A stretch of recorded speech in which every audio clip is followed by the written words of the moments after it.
Se cumplen 4 años desde que el Voldemort salvadoreño aterroriza el país.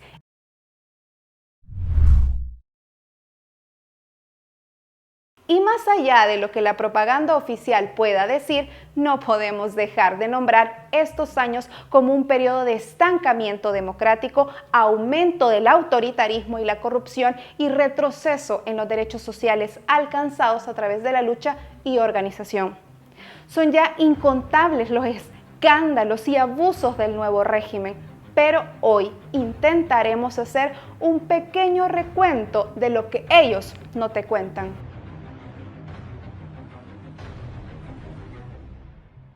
Cuando arrancó el gobierno de Ghana, pudimos ver un desmantelamiento progresivo de los programas sociales dejados por los gobiernos del FMLN, como derechos para el adulto mayor, apoyo temporal al ingreso, agricultura familiar, ciudad mujer, pensión básica universal, paquetes agrícolas, operación Milagro, escuela de tiempo pleno y programas de alfabetización, entre muchos otros que se quedaron sin presupuesto y que habían significado un gran avance para diversos sectores históricamente olvidados por los gobiernos neoliberales, además de abrir oportunidades de superación para miles de mujeres y hombres.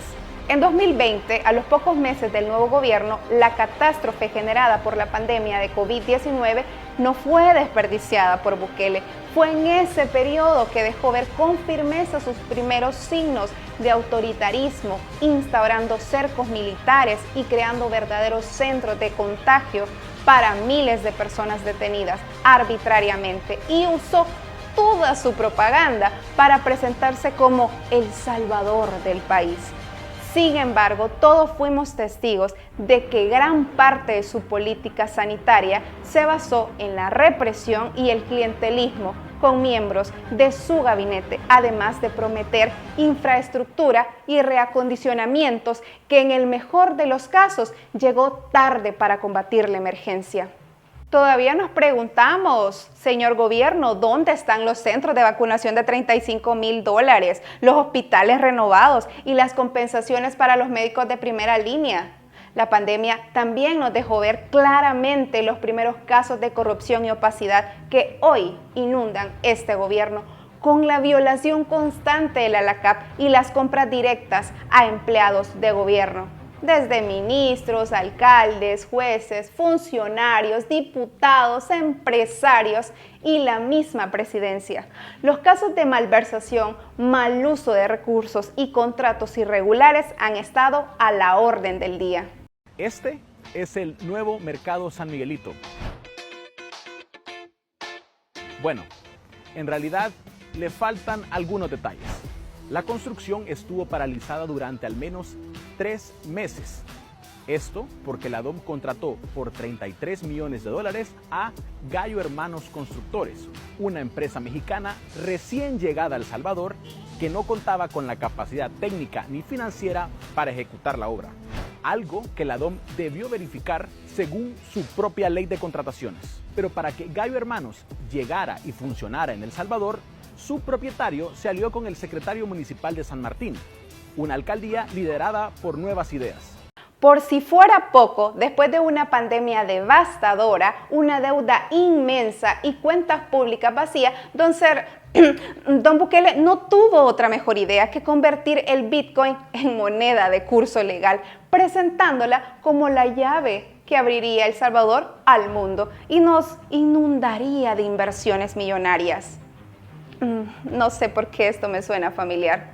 Actualmente un Bitcoin tiene un costo de poco más de $27,000. Evidentemente es el mayor fracaso de este gobierno y se ha convertido en el símbolo de la incapacidad de los funcionarios y miembros del gabinete.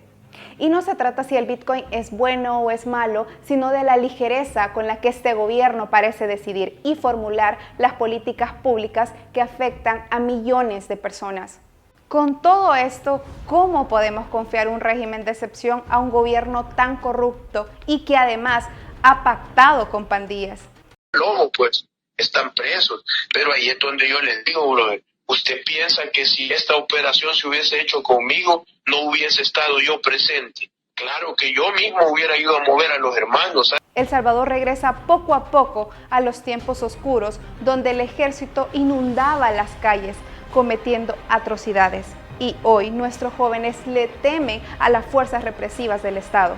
La militarización es un hecho y Bukele no puede sostener un gobierno sin el respaldo de la institución más nefasta del país. Se han cumplido 4 años de retroceso democrático, desmantelamiento de las instituciones, promesas incumplidas, acoso a medios de comunicación, mínima o carente transparencia, crisis económica, deuda, todo sostenido bajo una buena dosis de propaganda, sino que nos digan ¿dónde está el aeropuerto de Oriente? El tren del Pacífico, las 2 escuelas por día, la lluvia de inversiones del Bitcoin, la Comisión Internacional contra la Corrupción, el nuevo Hospital Rosales, el aumento del FODES y las miles de obras prometidas a lo largo y ancho del país, que hasta hoy siguen siendo puro humo. Que nos conteste este gobierno por qué se han reservado por 7 años el acceso a la información pública, hacia dónde fue el dinero por el que nos hemos endeudado por miles de millones de dólares y por qué el presupuesto de publicidad aumenta año con año junto al aumento de la canasta básica y el costo de la vida. Tenemos una sociedad que no está politizada, no está culturizada y eso hace que los análisis de la gente sean muy pobres. Porque un análisis riguroso tiene que estar basado en hechos, en realidades.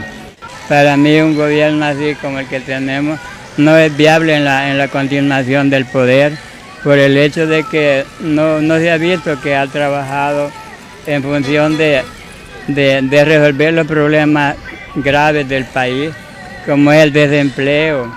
Por ejemplo, aquí en el país necesita un gobierno que trabaje reformando la estructura fiscal, por ejemplo, que acá ahorita el que tiene más, las mayorías que no tienen nada, pagan impuestos y la minoría que tiene toda la opulencia, la riqueza concentrada en ellos, paga impuestos, pero es una minoría. Por ejemplo, el 20% paga tributa. Y con esto más que tienen privilegios de parte de las mismas leyes burguesas que protegen a esa gente que tiene el poder económico.